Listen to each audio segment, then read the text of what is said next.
Hello, Beardo Bloggins here, checking in for the evening. It's been semi-productive-ish today, I think.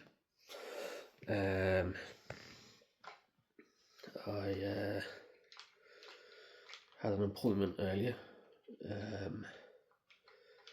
with the supported employment people, so had a bit of time in town with that, and I don't know, I sometimes feel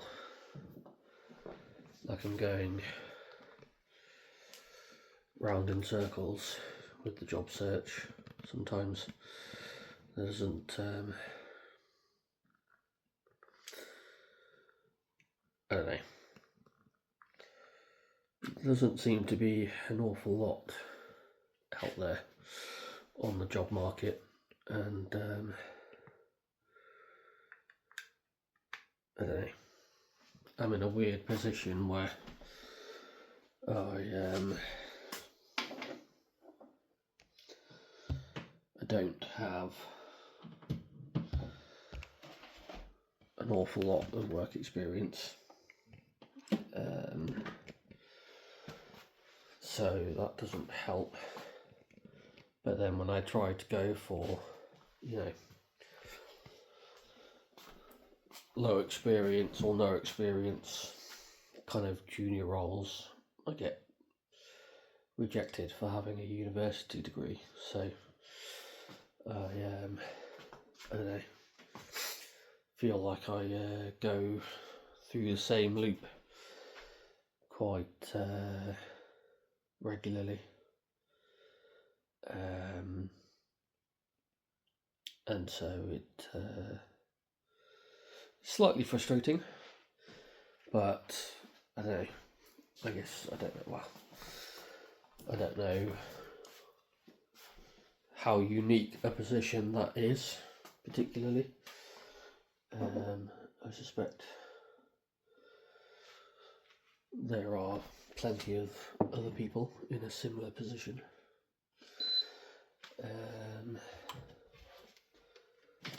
So yeah, I don't know, I think maybe it's just a case of being patient, or a case of finding something temporary as a stepping stone onto a longer goal.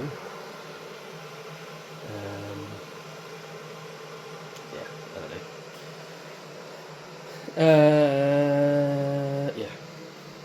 In other news, got my new router. I don't know, I'm not quite sure when the right time to plug it in is.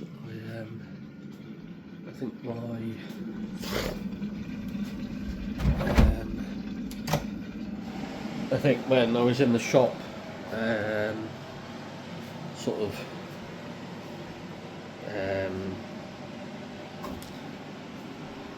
finalising all the details about changing broadband providers, they said the change would happen on the 20th, which is next Monday, or I say next Monday, this coming Monday.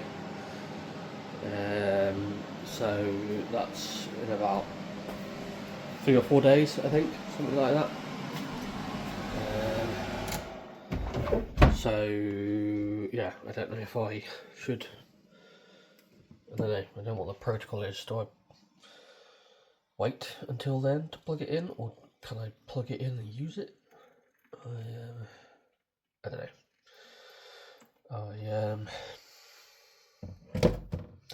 I don't know. I might play around with it tomorrow. See if I plug it in, will it do anything? If it doesn't, I just plug the one that I'm currently using in until Monday. and we'll see what happens. I'm paying a lot less per month. I'm paying about 40 quid less a month for faster speeds, basically. I think in theory I'm currently getting 500 megabyte download speeds, and with the new provider I'm getting in theory between 700 and 900 megabyte download speeds. So it's it's a fairly significant bump in speeds. So fingers crossed, it's noticeable. It's actually the same provider as my mobile phone contract people. It's EE. I'm crossing over from BT, so they kind of work in conjunction with each other. So it's kind of the same thing, basically.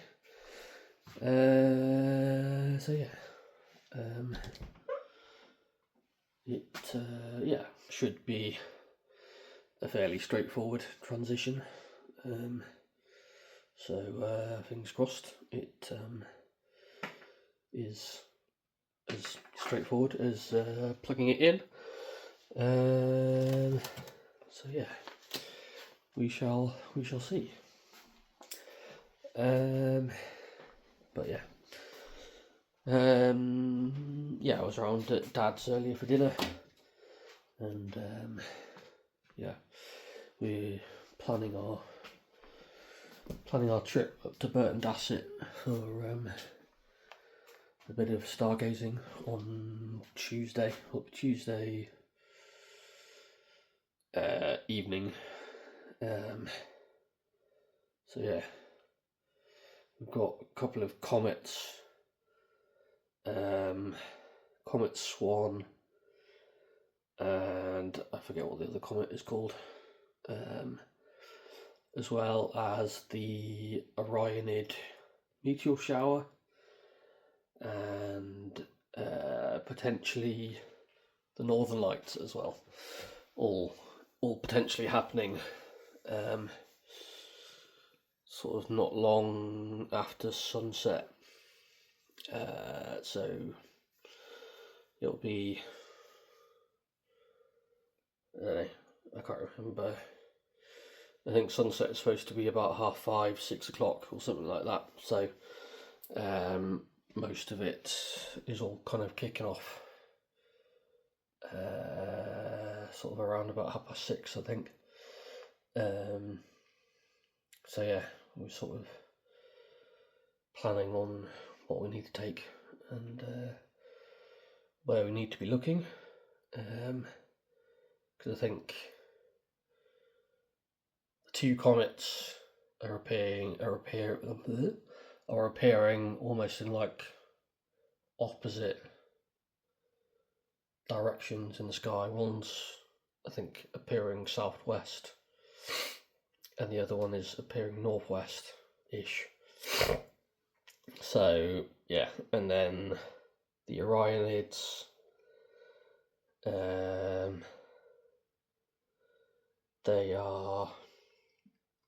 they're remnants of Halley's comet, however you say it, Halley's,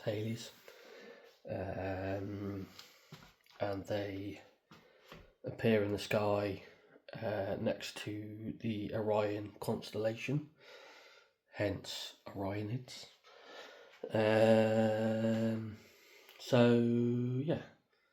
Wherever Orion is in the night sky, I can't remember where exactly, but then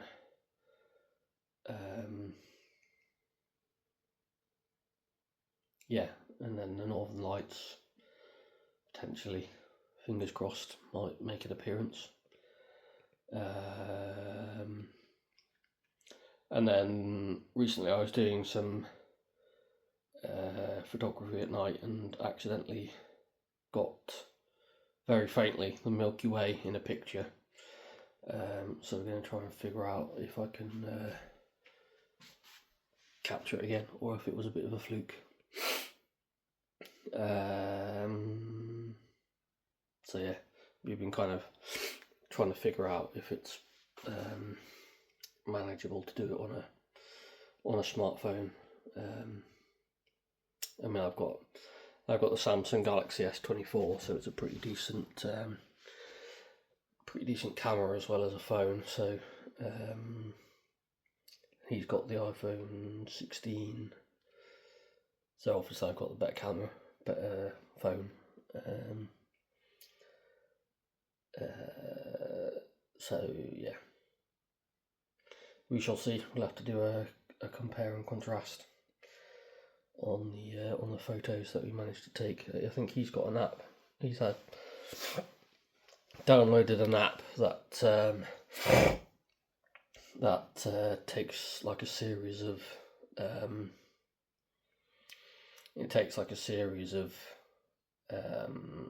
photos, and if it thinks it's caught a meteor, it will keep that one and bin the rest, basically. So yeah, we'll have a bit of a play around with our phones. See if we can capture anything. Yeah, I did have a DSLR at one point, but had to get rid of it, unfortunately, to pay some bills, which is a shame, because I quite liked using the DSLR. But hey ho, it is what it is.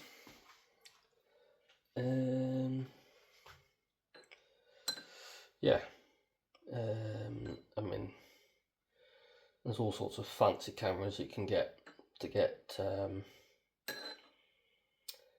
get decent night shots, but I think most phones come with decent enough cameras these days, so I think it's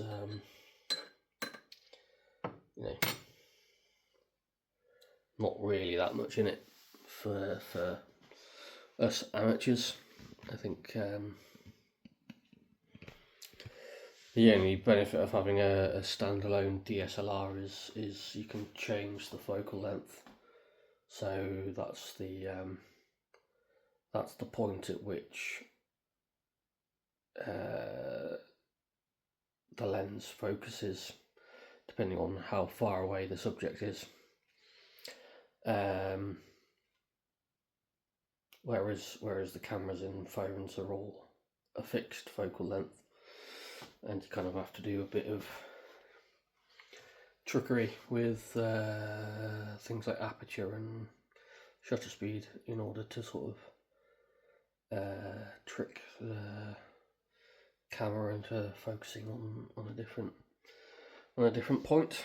But yeah, we shall have a play around and see what we can see.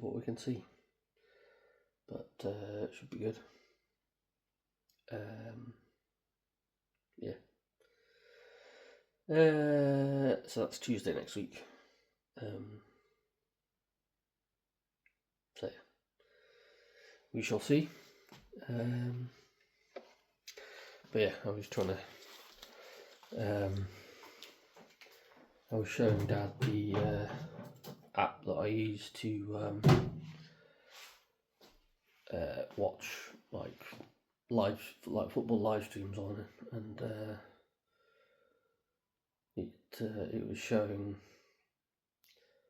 It sort of made me realise how much of a pain in the arse trying to get apps on an iPhone is, that are not necessarily from the most legitimate of sources. Yeah, I think I learnt to appreciate how much more customizable Android phones are. well, if you know what you're doing. Yeah, I just think it's funny. They're so iPhones are so proprietary. You really are locked into whatever Apple decides is best for you. So yeah.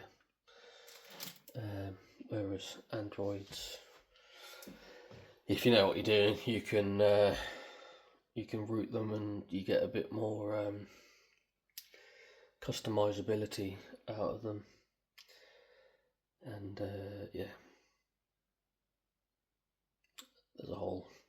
I'm sure there's a whole rabbit hole that I could go down there about how much better Android phones are for the user anyway. Well, I say that they're slightly better,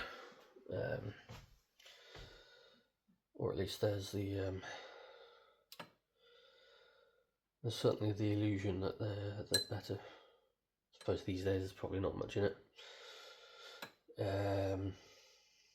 But anyway, that's maybe a rant for another time, possibly. So yeah, I'm not the biggest Apple fan. I think I had that pretty sort of, what's the word? I had that sort of drilled into me at university. My lecturers at university were very anti-Apple products. They didn't like how proprietary they were and how quite protective of their brand they were, and how they didn't let people have control over their own devices and whatnot. So yeah, I've had that drilled into me over the course of a couple of years. But yeah, like I say, that's maybe a rabbit hole for another time, possibly. But yeah. Anyway, I'm going to have this cup of tea, and then I'm going to go to bed. So yeah, I shall see you tomorrow. Ta-ta for now.